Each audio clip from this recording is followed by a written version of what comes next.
Buenas tardes, bienvenidos al Semanario Obrero, el informativo de la Unión Sindical Obrera USO. Hoy nos acompaña en nuestro programa el senador de la República, Jorge Enrique Robledo, a quien saludamos en este momento. Senador, muy buenas tardes y bienvenido a nuestro informativo. Muy buenas tardes y muchísimas gracias por la hospitalidad y por supuesto que a los televidentes mis saludos. Bien, el senador Jorge Enrique Robledo ha venido realizando en los últimos días un recorrido por el departamento de Santander. Cuéntenos en qué consiste, senador.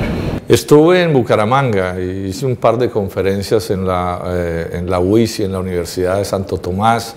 Después hice una reunión con el sector salud, intercambiando en un almuerzo muy importante en algún municipio del área metropolitana. Luego hemos venido trabajando pues muy intensamente y hoy estoy en Barrancabermeja atendiendo una invitación que tiene que ver con la defensa del agua y del medio ambiente de la oposición al fracking.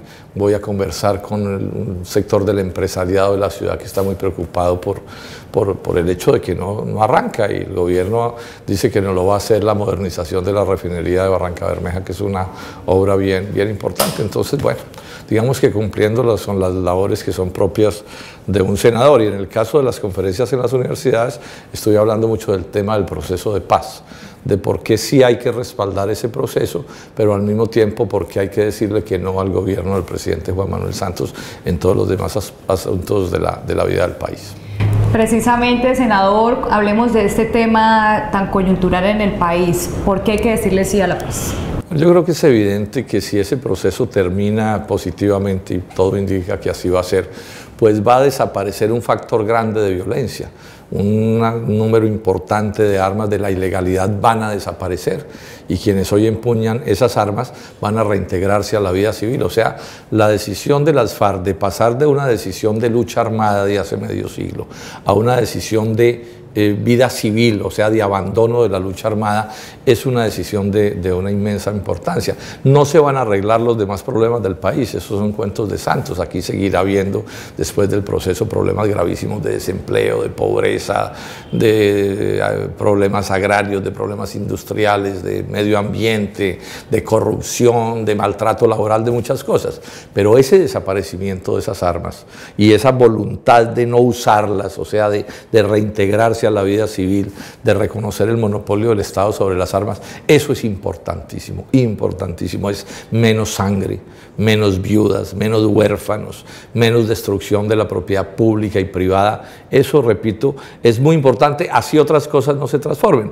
Ahí el punto que hay que tener en cuenta es esto, de respaldar el proceso de paz, pero al mismo tiempo mantener la decisión de oposición al gobierno de Juan Manuel Santos y de lucha social, de reclamos de uno u otro tipo, de los trabajadores del petróleo, los campesinos, los empresarios, todas las luchas que se están dando. Se trata de juntar esas dos cosas, pero que la reducción de esa violencia o la eliminación de esa violencia es un hecho positivo, no nos puede poner en dudas, y en esto no hay que ser sectarios.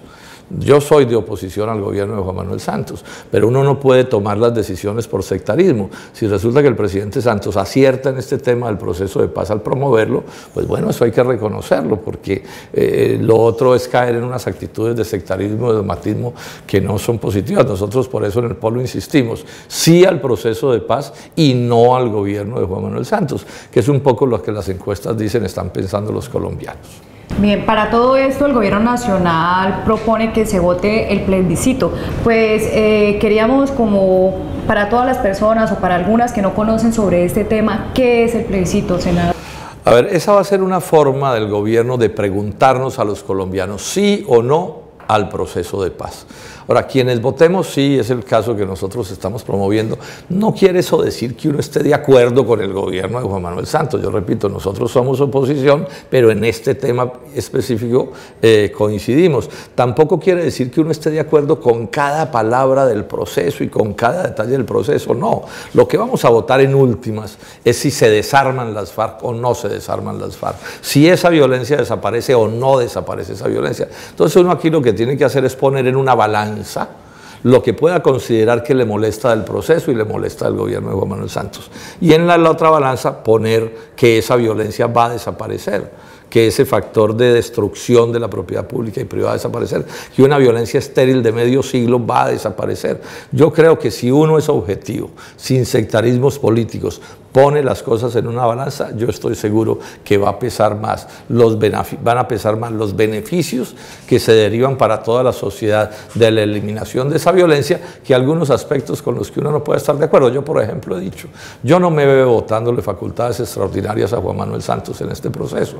Y no porque yo no tengo por qué confiar en el presidente Santos, porque, pues bueno, tenemos con él muchas diferencias, pero eso no me impide votar sí al plebiscito del que estamos hablando, porque insisto, esa violencia, esa eliminación de esa violencia no va a arreglar todos los problemas de Colombia. Tendremos que seguir luchando por el país que queremos, pero es que esa violencia se ha vuelto como un estorbo para las transformaciones nacionales. Entonces, si logramos eliminarla y el día de mañana ojalá un proceso semejante se vive con el ELN, eso va a ser una cosa bien importante para Colombia.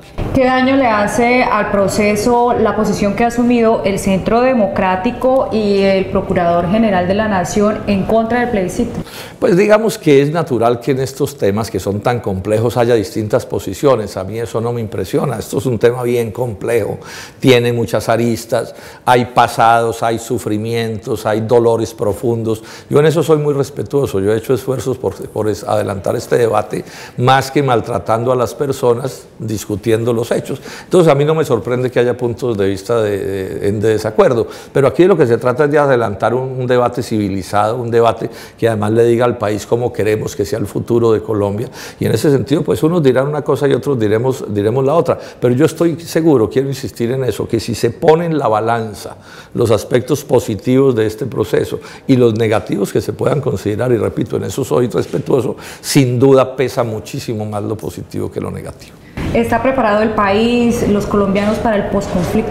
Pues es que la preparación es relativamente simple. Si nos atenemos al hecho estricto de lo que va a suceder, va a ser una gran alegría, y la capacidad de alegrarse, digamos que la tenemos todos, porque es que vamos a desaparecer miles y miles de armas de la ilegalidad, vamos a eliminar esa violencia. Yo insisto, menos viudas, menos huérfanos. Barrancabermeja, que ha sufrido lo que ha sufrido por la violencia. Ahora, eliminamos esa violencia y no es que vamos a quedar en paz perfecta, tampoco se trata de eso, eso sería demagogia, pero sí es menos violencia, y si mañana sumamos otra violencia que podamos desmontar, todo eso nos va a hacer el país más llevadero. Eso yo creo que los barranqueños lo van a entender, y claro, pasarán muchas cosas en el posconflicto, no sabemos muy bien, entre otras cosas, yo todavía no he podido saber muy bien en qué consiste el posconflicto, además de estas armas que van a desaparecer. Simplemente hago votos, que en el posconflicto los barranqueños y los colombianos no nos volvamos santistas, pero uno puede votar sí al proceso de paz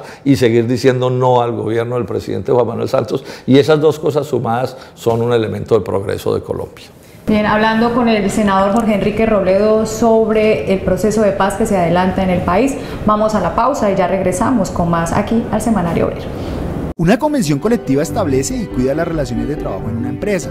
En Ecopetrol tenemos una convención colectiva y en ella está pactado que las jornadas de trabajo son de 8 horas diarias. Más aún, cuando los trabajadores en las refinerías están expuestos a grandes cargas laborales, agentes químicos, agentes tóxicos, altos niveles de ruido y altas temperaturas, entre otras. Obviamente, esto genera más desgaste físico y mental a comparación de otros trabajos. Por esta razón y muchas más, dile no a los turnos de 12 horas.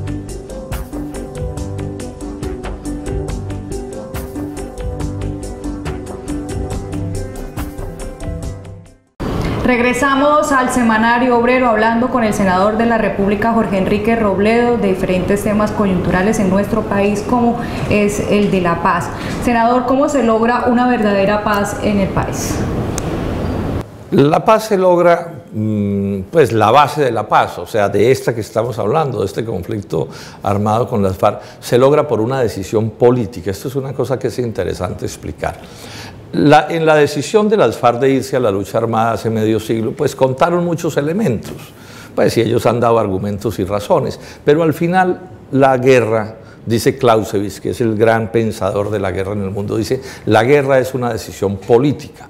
¿Esto qué quiere decir? Que por ciertos hechos alguien puede irse a la guerra, pero por esos mismos hechos alguien no se va a la guerra. Por ejemplo, En mi caso, yo he estado desde siempre luchando por transformar este país, desde que era un muchacho en la universidad. Pero en esos días unos decidieron irse a la lucha armada por eso y otros decidimos no irnos a la lucha armada por eso. Son decisiones políticas diferentes. Entonces, si ellos tomaron esa decisión hace medio siglo, hoy pueden tomar la contraria, porque finalmente han sucedido cosas. De entrada, medio siglo de esa violencia ha demostrado que eso no es útil, es estéril, no resuelve ningún problema. Entonces, no es sorprendente que alguien pueda cambiar de pensamiento. Y eso, insisto, es muy importante. Es muy importante porque es que las armas no se disparan solas. Tú y yo podemos poner aquí entre nosotros una pistola y podemos tener los desacuerdos más grandes del mundo y estoy seguro que nunca la vamos a usar. Serán desacuerdos verbales, inclusive puede que nos digamos cosas amargas, duras, pero nadie le va a echar mano a la pistola. Entonces, de eso es de lo que se trata. Ahora, va a seguir habiendo otras violencias. Esperemos que el ELN el día de mañana tome una decisión semejante, pero aquí va a seguir habiendo paramilitarismo, por ejemplo, va a seguir habiendo delincuencia común, narcotráfico, y todos esos hechos generan violencia. Pero si vamos desmontando violencias, pues es probable que con el paso del tiempo podamos desmontarlas todas, que no quiere decir que se acaben las diferencias, esto es bueno explicarlo. El hecho de que esas armas desaparezcan no quiere decir que se acaben las diferencias, ni los conflictos, ni los debates, ni las luchas, no. Quiere decir es que ese sector que ha tramitado esas diferencias a tiros, no las va a volver a tramitar a tiros. Y eso va a ser positivo para todos nosotros, inclusive para facilitar la lucha por transformar a Colombia.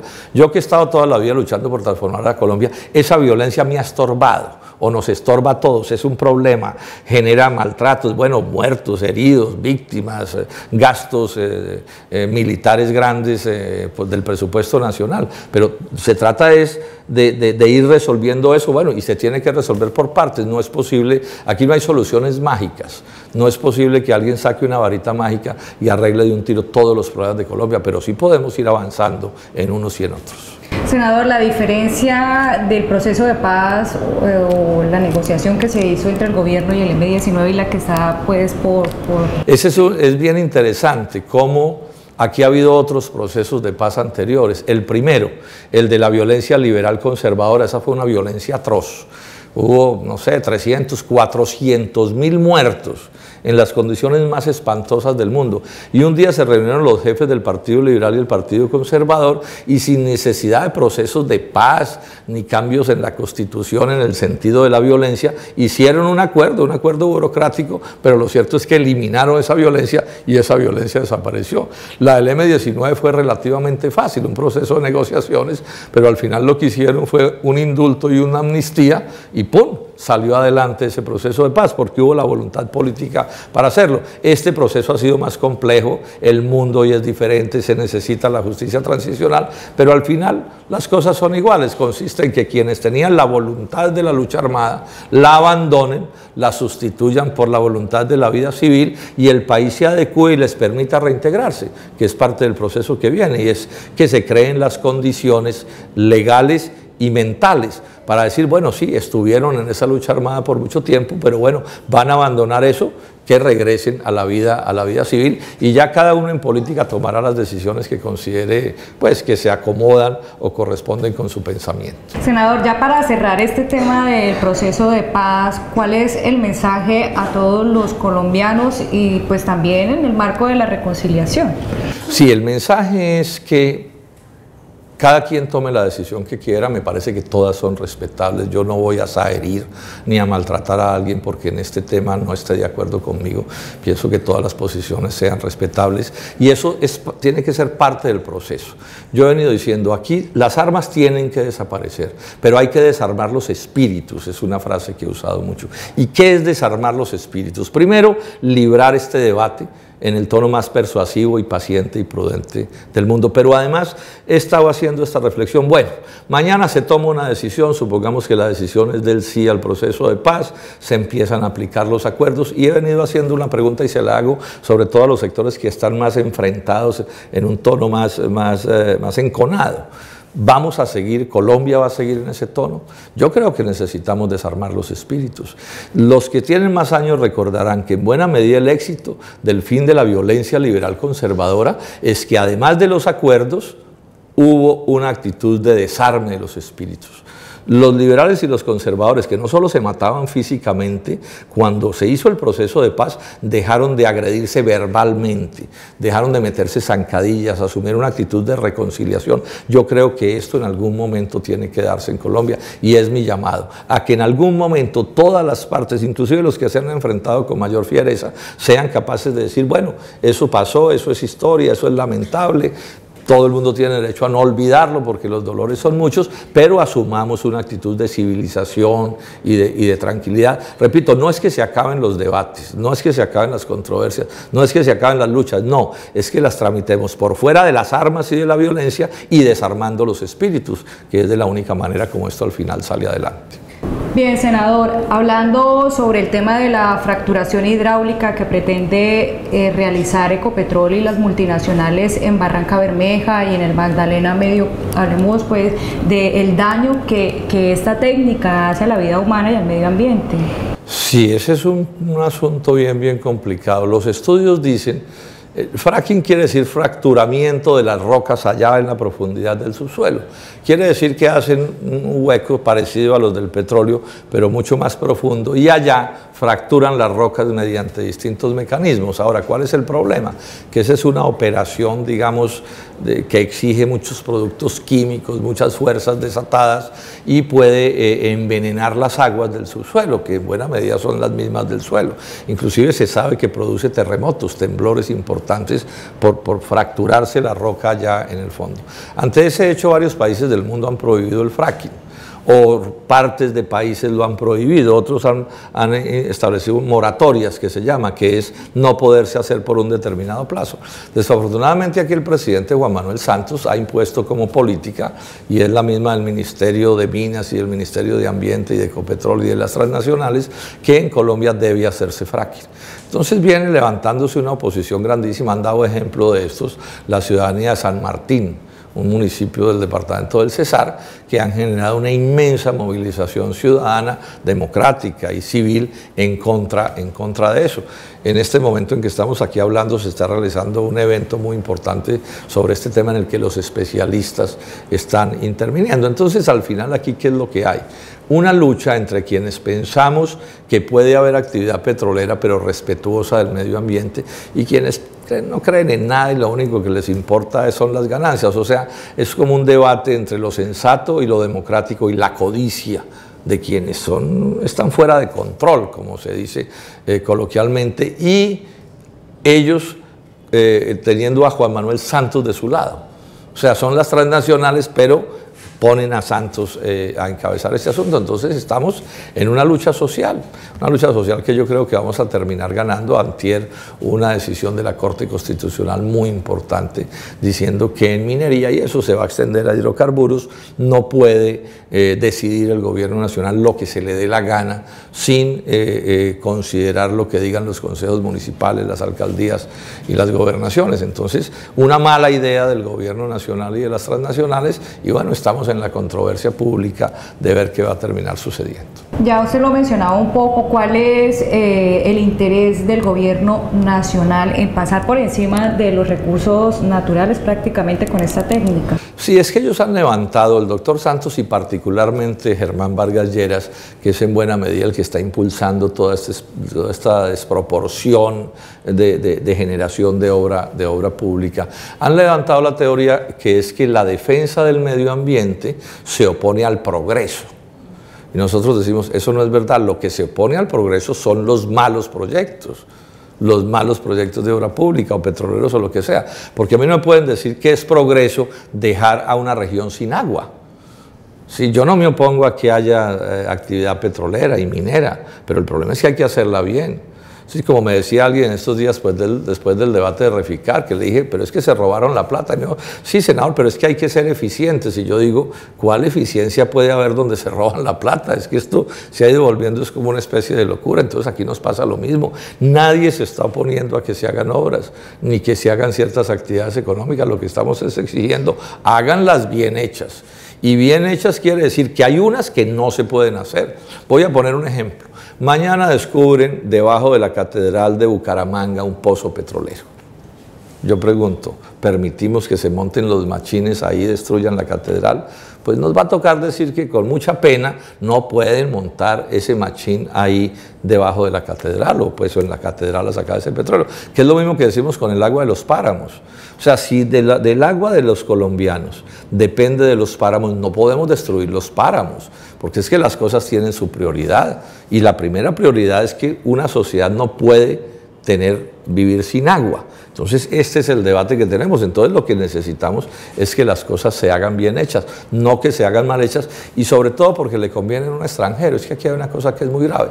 Hay extranjeros que están invirtiendo en Colombia que no saben dónde queda Colombia, no saben dónde queda Bogotá, menos van a saber dónde queda Barrancabermeja o San Martín. Entonces les importa un pepino. Ellos lo único que miran en sus calculadoras es cuál es la ganancia, y cogen a sus gerentes y los apercollan, les dicen, bueno, a mí me da ganancia si usted borra del MAPI a San Martín, y al final un presidente como Santos está trabajando es para ellos. Entonces cuando nosotros salimos y decimos, no, pero así no puede ser, entonces ya nos quieren poner de ambientalistas extremos y de desproporcionados. Yo digo, no, los desproporcionados son ellos. O sea, nosotros simplemente estamos diciendo, oiga, pero un momento, ¿cómo así? No hagan más lo que vienen haciendo.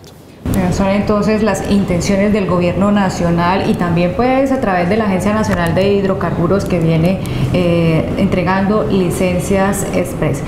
Senador, pasemos ahora a lo que tiene que ver con el proyecto de modernización de la refinería de Barrancabermeja, que el presidente de la compañía al fin sigue insistiendo en que no habrá tal modernización. Yo diría que ese es un completo absurdo, por varias razones. La primera es que es sabido que esa refinería está funcionando en unas condiciones de gran mediocridad. O sea, una cosa que llaman los especialistas la conversión, la tasa de conversión es muy baja, es mala. ¿Qué quiere decir la tasa de conversión? Yo entro por un lado con petróleo crudo y por otro lado salgo con refinados, gasolinas o lo que sea. La tasa, o sea, la cantidad de petróleo y lo que sale de refinados es muy mala. O sea, es un desperdicio de recursos, es un refinado que sale costoso por esa misma razón. Pues además de los riesgos de que cualquier día pueda haber un colapso en esa refinería y termine paralizada. Al mismo tiempo, la refinería de Cartagena, que se acaba de modernizar, la cantidad de refinados que va a producir no va a ser capaz de abastecer el mercado nacional. Entonces el país cada vez más se está metiendo en la idea de importar sus gasolinas y sus refinados. Y eso es una idea que es absurda. Es mucho mejor producir los refinados en Colombia. Pero entonces, ¿qué sucede?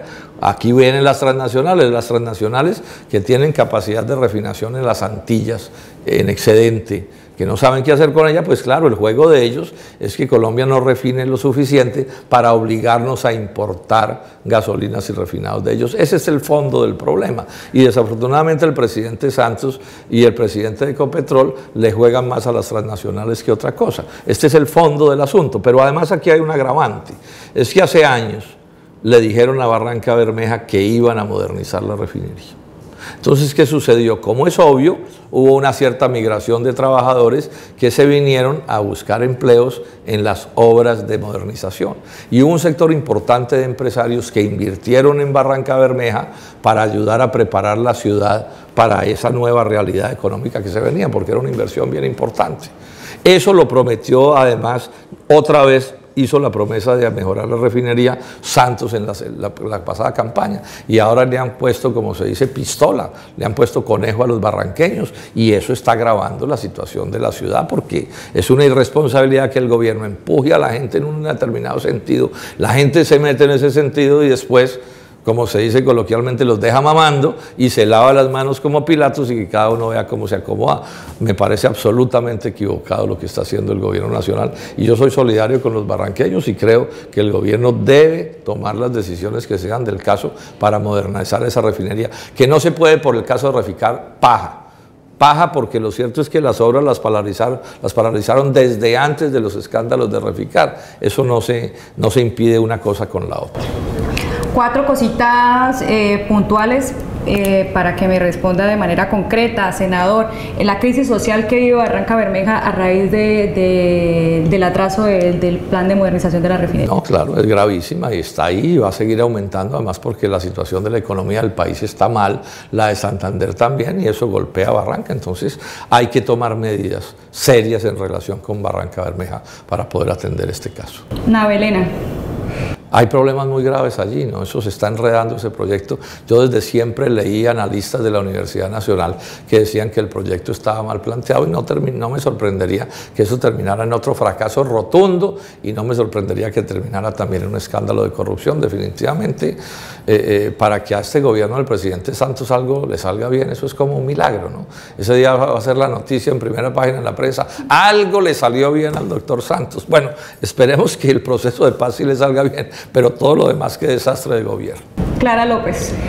Pues lamentable su decisión, ¿no? Hay que señalarlo, y lo que importa que quede claro entre las gentes de Barrancabermeja es que esa fue una decisión que ella y el presidente Santos tomaron, que no compromete al Polo Democrático Alternativo, por eso debió renunciar a la presidencia del partido, está ya a título personal, no nos compromete, y seguimos, y eso lo ratificó el Polo por unanimidad, en oposición al gobierno del presidente Juan Manuel Santos. Y yo he dicho que tenemos una nueva razón para esa oposición, porque ese nombramiento no hay que verlo como un acto de amabilidad de Santos hacia el Polo, sino como una brutal agresión de Santos contra el Polo. Porque lo primero que intenta Santos, ¿qué es? Es cooptarnos. Es que los polistas nos volvamos santistas, y eso es destruir al Polo, porque el Polo no se creó para ser un partido más del combo santista y de la Unidad Nacional. Pero además, si no nos coopta y es destruirnos, nos desacredita con la jugada, porque por supuesto mucha gente no entiende qué es lo que está sucediendo, o promueve la división del partido y fracturas internas en la organización, que por supuesto que también es muy grave. Entonces, bueno, esas son las cosas que les pasan a las organizaciones que, pues, digamos, se escapan del control de aquí a quienes estamos, pero lo que importa que quede claro entre los barranqueños es esto: el Polo no se le entrega a Santos, el Polo no es santista, el Polo no hace parte de la Unidad Nacional, particularmente este senador no va a cambiar su manera de pensar a estas horas de la vida. Aquí hay unos que nos vamos a quedar luchando mientras tengamos el último aliento para luchar por la transformación de Colombia. Jorge Robledo colocará su nombre a la presidencia de la República. Vamos a ver, ¿no? ¿Qué hay sobre eso? Numerosos colombianos del Polo y de fuera del Polo, gentes, digamos, de sectores populares, clases medias, empresarios, me lo han planteado en estos días. Una carta de dirigentes del Polo de Santander me piden que por favor asuma esa decisión. Bueno, agradezco esa generosidad, pero no he tomado todavía ninguna decisión. Podría suceder que sí, si a mí la vida me lleva a eso como otro escenario de lucha, podría suceder que asumiera ese deber, pero he sido muy enfático en señalar una cosa: si eso llegara a darse, no sería una candidatura cerrada en el Polo, ni cerrada en la Unidad de la Izquierda, ni en los alternativos, no, tendría que ser una candidatura en la que cupieran todos los colombianos, menos los Juan Manueles, que yo llamo, que son aquellos malos gobernantes que le hacen daño al país. Y entonces soy enfático en señalar: bienvenida a la gente de origen liberal, conservadora, verde, los sin partido, de la U, de Cambio Radical, del Centro Democrático, de lo que sea, en la idea de armar un proyecto de gentes de bien para cambiar democráticamente a Colombia en un sentido positivo. Si eso se diera, podría suceder que el nombre mío estuviera finalmente allí, pero si no es así, realmente la idea a mí no me interesa. Ese cuento del Polo contra Colombia, o el Polo con otros más y una pequeña unidad contra Colombia, realmente no me interesa. Ahí me lleva a preguntarle la quinta, ¿y Gustavo Petro? Bueno, él tomará sus decisiones y nosotros iremos tomando las nuestras. Definitivamente lo que importa señalar es que él se salió del Polo hace muchísimos años, no hemos compartido en su alcaldía, y bueno, él está en un proyecto, nosotros estamos en otro proyecto, y ya veremos también qué cosas va diciendo la vida. Bien, senador, muchas gracias por habernos acompañado en nuestro espacio. A ustedes mil gracias y un saludo a sus televidentes. Claro que sí, a ustedes muchas gracias por habernos acompañado aquí en el Semanario Obrero, el informativo de la clase obrera.